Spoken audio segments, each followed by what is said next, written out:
One of the key elements of narcissistic abuse that has to be understood is the effect it has on the target. It fractures the self. Narcissism and the narcissistic personality disordered individual has this capacity to take another person and to create a bond with them, a traumatic bond, a strong bond.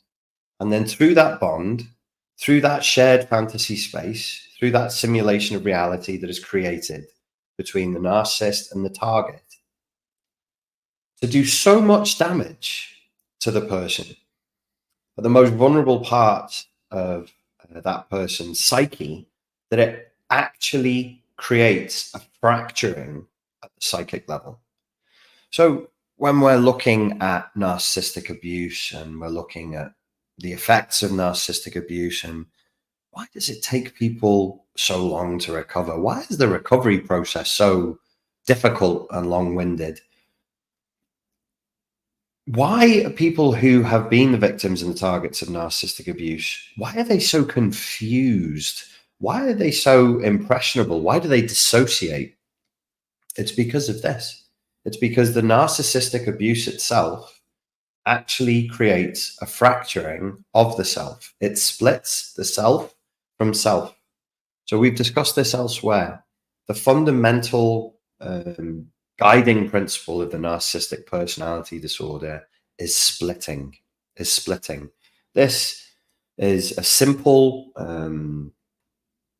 post-traumatic response whereby the person who's engaged in splitting sees a person, situation, or thing as altogether good or altogether bad. There's no shades of gray, there's no nuance, there's only polar opposites and extreme. If you believe this, that is altogether good. If you believe that, that is altogether bad. It's called splitting. So the narcissist has been split in their childhood environment. Then they split themselves. And then everybody that they come into relationship with, they split that person off. So we know of at least one fracture. One fracture is that you were split by the narcissist. You were the best thing that ever happened to them, and you were the worst of the worst at the same time. Nobody has understood me. Nobody has been as close to me as you have been. You are the embodiment of moral degradation or some demon or whatever it is. In order to stay in that relationship, in order to endure and survive that relationship across a timeline, you go into a feedback loop where you mirror the narcissist's coordinates back to them. So the survival, the primary response in a narcissistic relationship to survive the narcissistic relationship is one of fawning and it's one of mirroring. So in the new course that I have out, it's called Narcissistic Matrix Reintegration. One of the key concepts that we look at is the fact that the target of narcissistic abuse mirrors the coordinates of the narcissist. So if the narcissist splits you, you reflect that back. You split yourself back to them in order to survive this symbiotic loop that you're both in. You're trapped inside of it. They want to be trapped inside of it with you. They have trapped you with them because they want to fuse and merge with you. When the relationship is over, you feel so strange and so distraught because the person who you've been mirroring and the person who you've been fused and merged with has gone. And yet it is as though they haven't. They're still there. All of the abusive introjects, the voice inside of your head from the narcissist, still remains. When you split yourself from yourself, how could you do that? How is that functionally going to work? The narcissist splits you and fractures yourself, and then you just keep living? How? Massive dissociation. Dissociation, that beggars belief. Dissociation that as you go through your healing process, which is not linear, it's like the healing process is doing this. From month to month, if you're in therapy and you're doing the right kind of work, as you look back at the last month, you'll be shocked by what you believe to be true about the narcissist and the relationship just 4 weeks ago. Then you make another 4 weeks worth of progress. And then you look back at where you were here, being shocked at over here. And now in this level of progress, you're shocked at what you believed here. There are incidents. There are things that have been said to you and been done to you that you still don't remember, that you're not ready to remember, that the system that you are, the intelligent survival system that you are, won't show you yet, that you can't remember. You know something was bad. You know bad things were done, but you can't put your finger on it. You can't place it. When you progress through the therapeutic progress, these memories unlock. And they are appalling. I am in therapy myself. I recently had a memory unlock myself. And it's not like a movie. I'm not saying it's like some weird, these psychological thrillers that were really popular in the 80s and 90s, where I literally can't remember what happened. If you came to me and you said, this is actually a day on New Year's Eve a couple of years ago, so I know where I was and I know what happened and I could relate to you what happened, but I had scrubbed in my own mind the subjective experience of the hour by hour timeline of linear events that happened, and I re-accessed it through therapy. And I was stunned because I didn't exit the relationship after that incident. It took me another 3 months to exit the relationship after that incident. And I went back over so I remembered it, but I remembered it at a surface level. I just remembered the top level of the memory. When I unpacked it and looked at actually what happened and what was said, I was like, I can't believe this happened. I can't believe I let this happen. I can't believe I didn't respond differently in the moment. But this will be a familiar story to everybody who's experienced narcissistic abuse. Sometimes what happens is so outrageous, even as it's happening, you start to dissociate because you can't quite believe it's happening. Like nobody could possibly be really doing and saying this in reality. There's no way this could be happening, and yet it is. So where does the dissociation come from? So you're fractured, you dissociate, you stop remembering. Where's that dissociation and the suppression of memories coming from? Denial. Where have you learned denial from? The narcissist. It's not that you develop NPD during a relationship.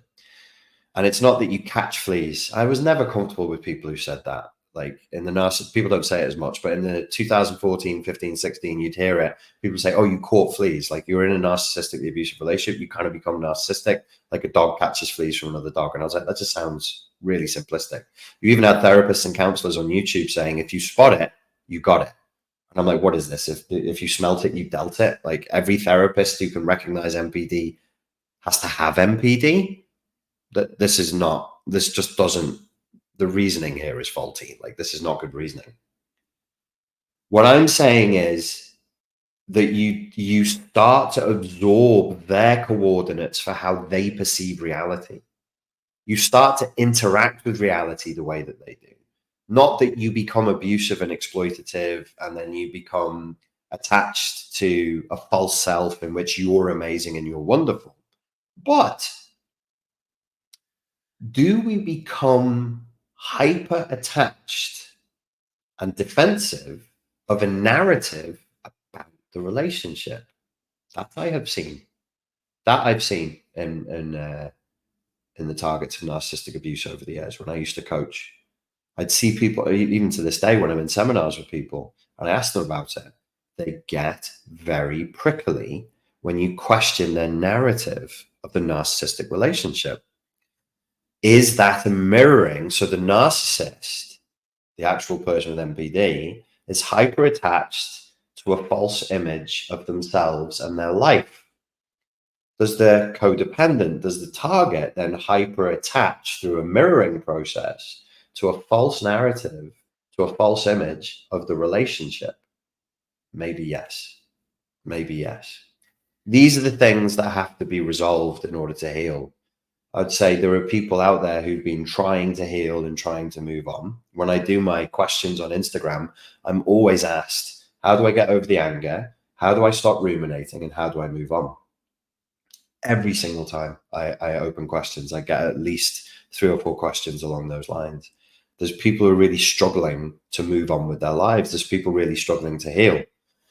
This new course I've created, I think it comes out. It might be out now. It's definitely going to be out tomorrow. It's called Narcissistic Matrix Reintegration, and it's just a new model, the updated model for understanding narcissistic personality disorder, narcissistic abuse, and then how to recover from the narcissistic abuse. Because one of the things that all targets of narcissistic abuse are at risk of is trying to do therapy and trying to do recovery while still inside of this narcissistic shell, this narcissistic vessel, at the mercy of the narcissist's superego injunctions. So you're doing therapy within this range. You're doing therapy within this scope. You're healing, but you're healing in a very sort of tight narcissistic range. We have to break the vessel. We have to break out of that narcissistic matrix. We have to destroy the shared fantasy so that you are the one who is healing without those voices, without those intentions that have colonized you, that are in there.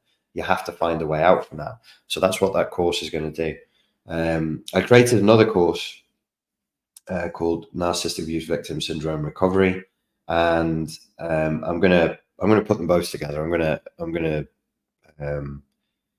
have them both together because, well, I was supposed to release a course in December and I didn't. It's now the 6th month of the year and I haven't been really doing very much for you. There was stuff I said I was going to do and I didn't.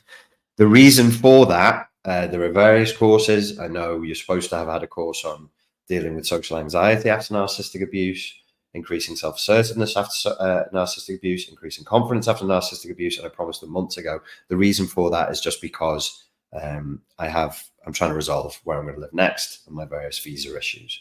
But that all will be resolved within the next month. More than likely, I'll be moving to Portugal, which is a good outcome. And then we can get back to normal. So it's kind of a way of saying sorry for that. Everything will be back to normal soon. Okay, I'll take some questions. If you make them one sentence long and end in a question mark, it makes my life easier. Can you relate NPD and codependency with transactional analysis, the dynamic behind it? I'm not an expert in transactional analysis, so I probably shouldn't really. I can tell you what my transactional analysis therapist has suggested to me. From the TA point of view. There's something in TA called the precluded adult. So they operate from an adult parent-child model.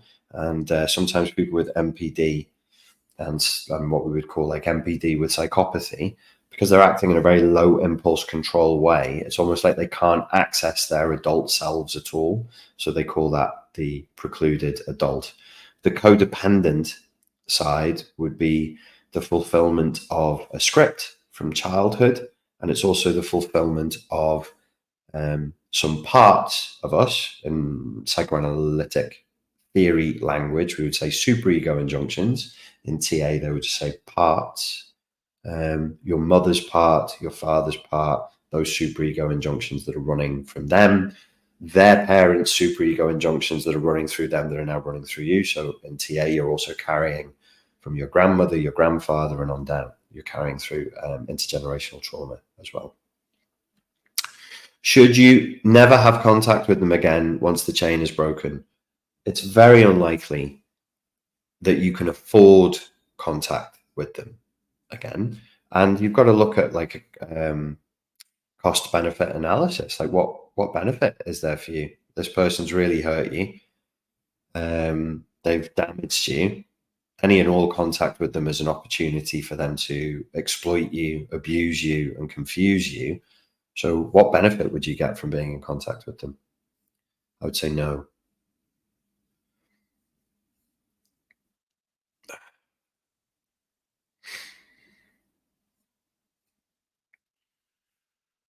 Boop, boop, boop.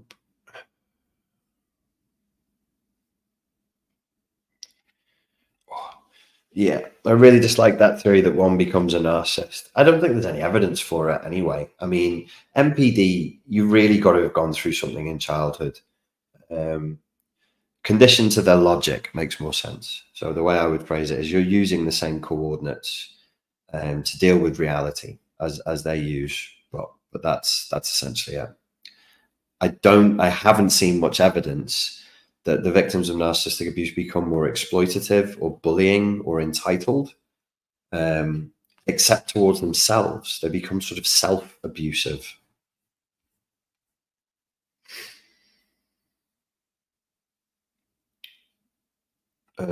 How do I know I went through those abuse? I definitely experienced a lot of symptoms of abuse. I suppose it depends what kind of abuse you think you've experienced. If it's narcissistic abuse, you can look up online the 9 traits of narcissism. If your partner positively and definitely ticks the boxes for 6 or more of them, then yeah, you were probably looking at narcissistic abuse for sure. But I mean, even if it's not narcissistic abuse, if it's emotional abuse or psychological abuse, it's still very, very uncomfortable, and it can still create this fracturing effect. How, says Phil, do you recover from narcissistic and BPD abuse without projecting genuine care, concern, and suggestions as controlling and gaslighting?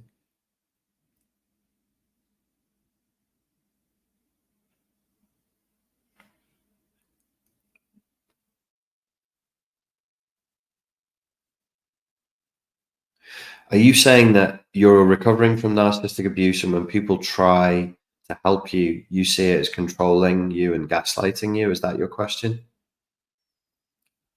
Você fala português?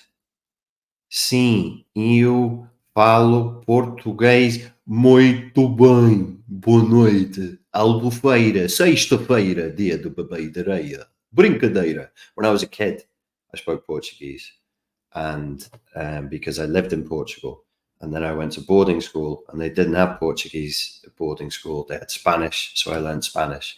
Ahora si quiero hablar en portugués, voy a hablar en español.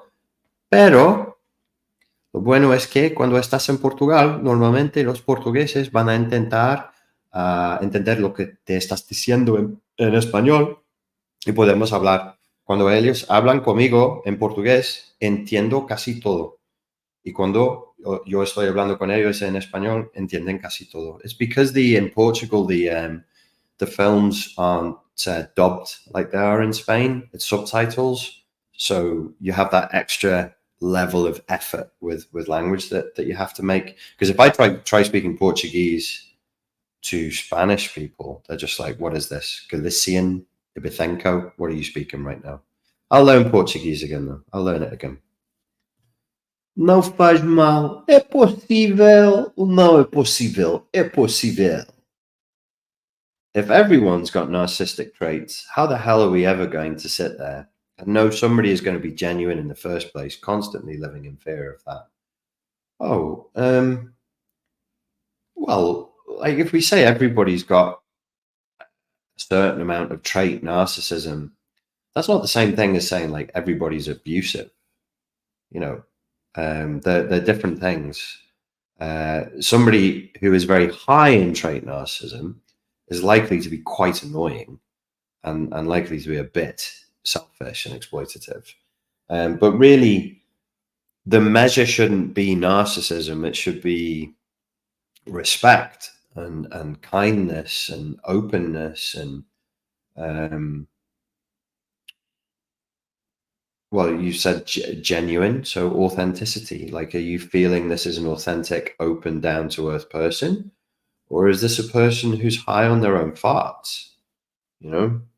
And if they're not down to earth and they're not cool and they're trying to project, like, oh, I'm a gangster, I'm dead fucking hard, me, and I'm this and I'm that, or whatever their thing is that they're trying to project to the world, just swerve them.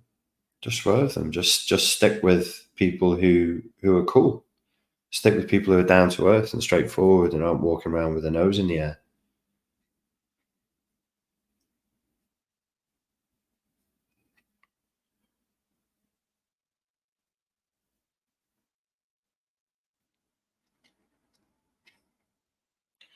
All relationship is transactional. Yes, I hope we didn't confuse things by saying transactional analysis. That's a specific style of therapy based in psychoanalytic theory, Freudian psychoanalytic theory, but Eric Berne took Freud's ideas and moved them forward. If you're in love with a narcissist and you want them to be their best self,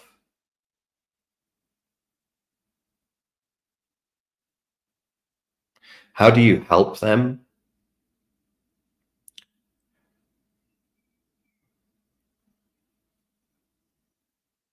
Your name is Learning to Save the Earth. Want to help? ?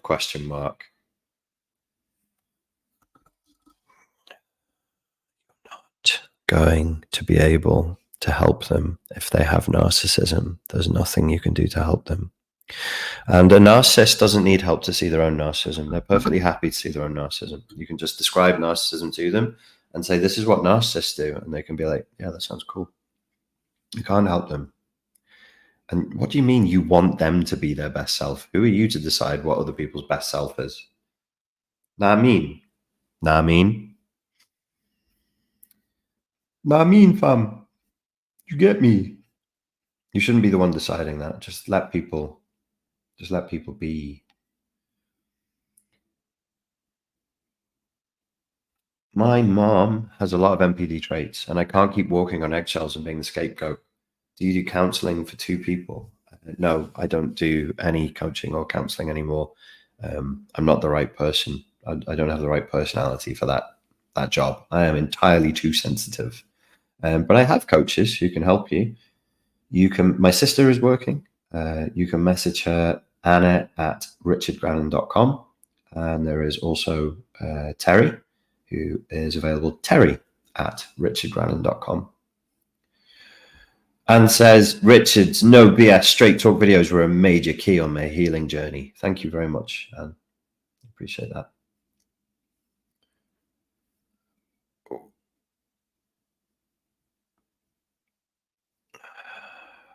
Looking young today, Richard.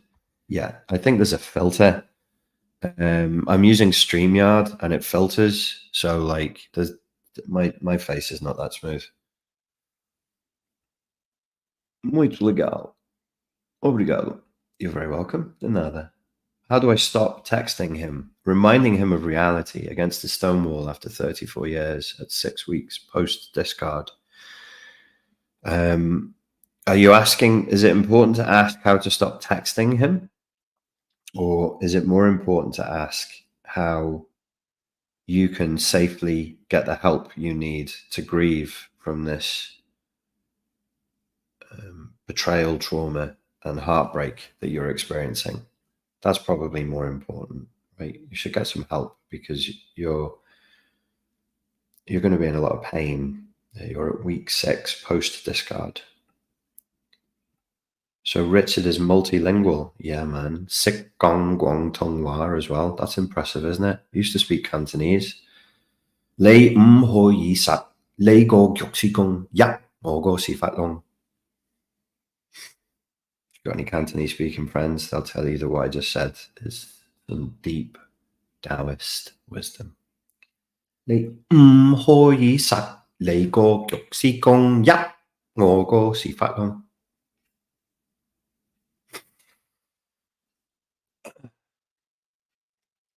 Speak Elvish. Well, I'm part Welsh. A lot of my family are Welsh, and they speak Welsh. Some of Elvish was based on Welsh. Did you know that? Richard viviu aqui em Portugal. Muito obrigado por todo, meu amigo. Yeah, I used to live down in Albufeira, well, we lived in Porsches, then we lived in, where did we live? Porsches, Villamora, and I'll probably be moving to somewhere near Lisbon. From the windows to the walls. Okay, give us a question. Give us the question. You're in the offie, man, Bob. Have you all seen The Acid House? It's a good movie. Irvin Welsh wrote the book. It's a good movie. Give us the question. You're an offie, man, Bob. How likely are they to be physically violent when we leave? If it's normal narcissist NPD, what is usually described as like grandiose NPD, not. Psychopaths are more likely to be violent. You are a woman. I was going to say if you're with a male borderline, he's more likely to be violent, but male and female borderlines are more likely to be violent because of the propensity towards rage attacks. And I'm not interested in your feedback in the comments, anyone that says, I've been diagnosed with BPD and I don't get rage attacks. Well, then you were probably misdiagnosed with BPD, as about 60% of people with BPD are misdiagnosed. That's not my opinion. That's the literature. That would be like me saying, well, I have BPD and I love playing Call of Duty Zombies. And if you don't play Call of Duty Zombies, you can't have BPD. That's not good reasoning. Do you know what I mean? The other piece of research that I read suggested that vulnerable narcissism, which may be a manifestation or vectoring in with borderline personality disorder,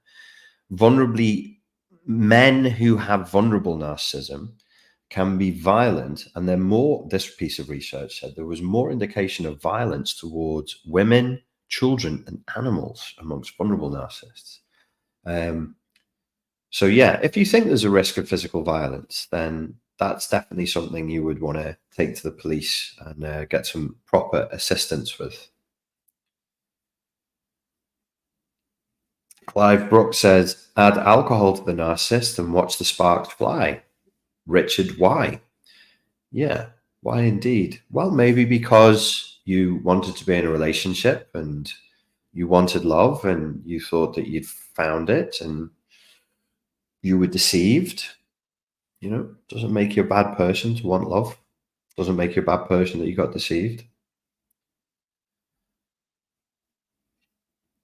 Do not tell anyone your plans to leave, says Martis. I learned Spanish Mexican watching telenovela as a teen. That's cool. When I speak Spanish in Spain, sometimes they tell me I sound Mexican, and I think it's because I listen to too much reggaeton and dembow. And I'm going to stop doing that because there's more and more Mexicans living in Spain now. And one day I'm going to show up with my fake Mexican accent and they're going to be like, are you taking the piss? And I'm going to be in trouble.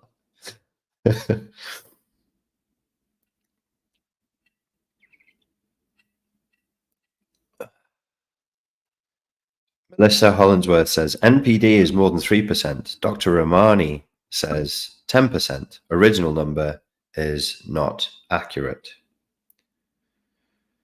Well, I think like we should try as much as possible to stick to the most up-to-date clinical literature is probably the best thing. I haven't heard Dr. Romani say 10% myself.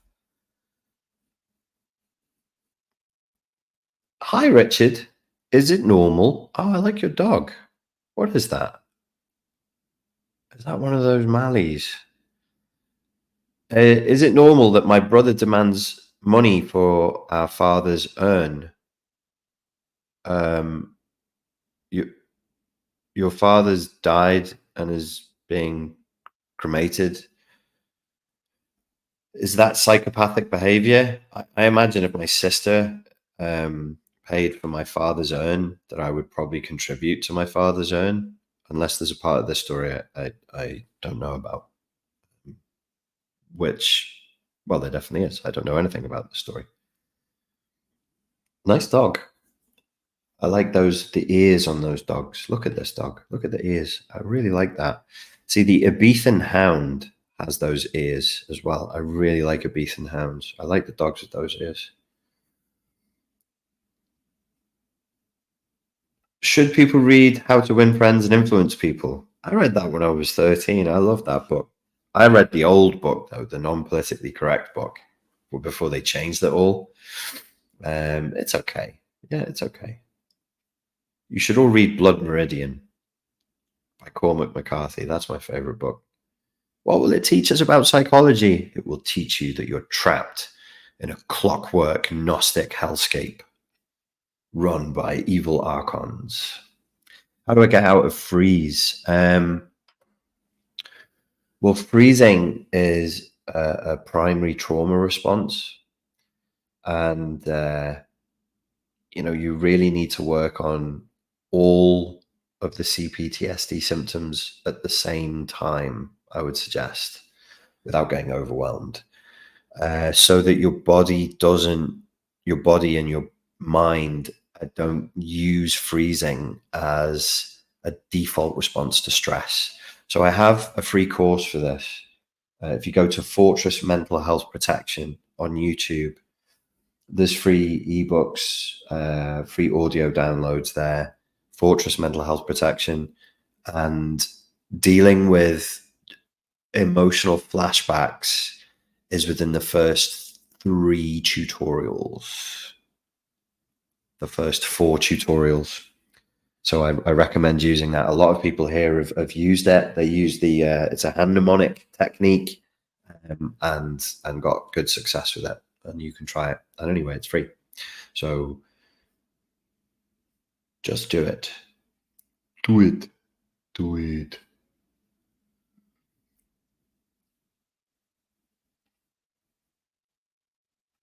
Do they have a self? I once heard it said that even though they behave in a very egotistical and egomaniacal way, they don't really have an ego as such. I think, like, in the strictest Freudian sense, there probably isn't much of an ego there, because an ego in the Freudian sense would be the healthy separation between self and other and self and reality. And I don't think they have that healthy separation. I think they have unhealthy binding and blending and fusing and merging with other people and with reality itself. So there isn't an ego. There isn't a strong ego anyway, but there is a very powerful super ego and a very powerful outer critic, which covers up a very powerful inner critic. The Stop Emotional Flashbacks course and older content given was very effective tools for this. Thank you, Vital Elements. Yes, the Stop Emotional Flashback course. I think that's available through Fortress Mental Health Protection as well on YouTube.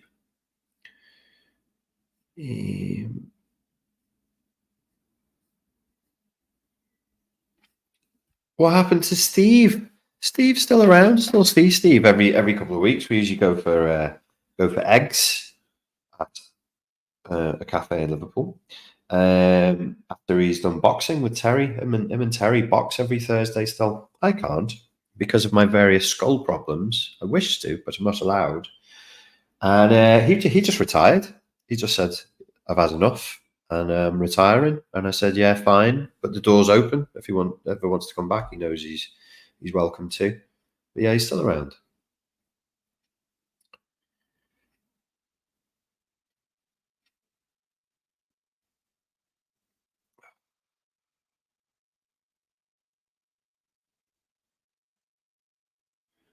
I changed his name in the phone to Satan, and it worked as a reminder.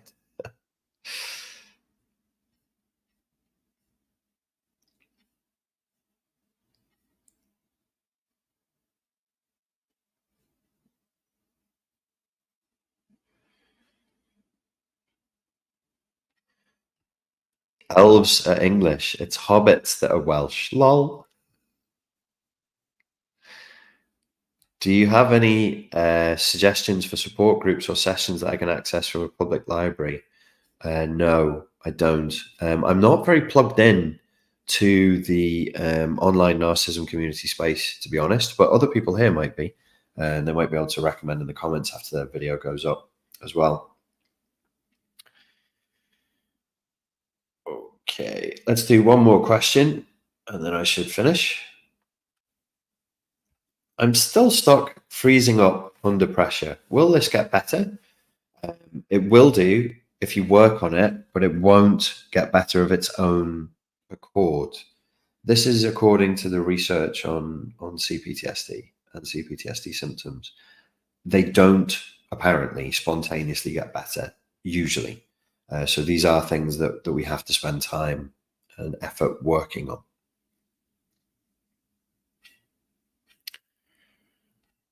Amanda says, hobbits are Maltese.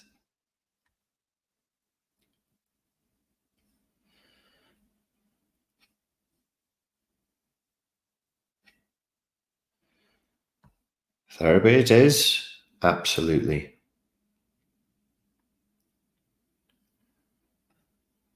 Do you think humanity will ever recover from narcissism? I think narcissism and humanity are intrinsically linked. It's just an evolutionary challenge that we must find a way to overcome.